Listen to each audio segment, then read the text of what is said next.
સોનગઢથી આદિવાસી વિસ્તારોને આધુનિક પરિવહનની ભેટ। ભગવાન બિરસા મુંડા જનજાતીય ગૌરવ પરિવહન સેવા અંતર્ગત નવી બસોનું લોકાર્પણ। તાપી જિલ્લાના સોનગઢ બસ સ્ટેશન ખાતે આદિજાતિ વિકાસ વિભાગ દ્વારા ભગવાન બિરસા મુંડા જનજાતીય ગૌરવ પરિવહન સેવા અંતર્ગત અત્યાધુનિક સુવિધાઓથી સજ્જ નવી બસોનું લોકાર્પણ કરવામાં આવ્યું। ગુજરાત સરકારના રાજ્યકક્ષાના મંત્રી ડોક્ટર જયરામભાઈ ગામિતના હસ્તે બસોને લીલી ઝંડી બતાવી પ્રસ્થાન કરાવવામાં આવ્યું હતું।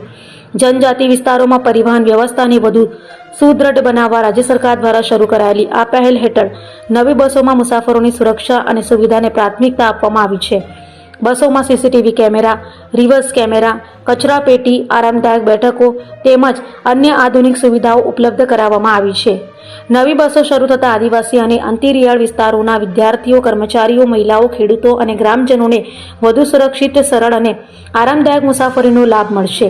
साथे ज शिक्षण, आरोग्य और रोजगार माटेनी अवरजवर पण વધુ सरल बनशे।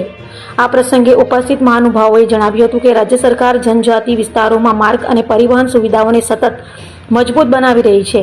नवी बसों प्रारंभ आ दिशा में महत्वपूर्ण पगलुं साबित थशे। कार्यक्रम में तापी जिला पंचायत प्रमुख श्रीमती चंचलबेन चौधरी, महुवाना धारासभ्य श्री मोहनभाई डोडिया, व्याराना धारासभ्य श्री मोहनभाई कोंकणी सहित आगेवानो, अधिकारीओ और मोटी संख्या में स्थानिक नागरिको उपस्थित रह्या।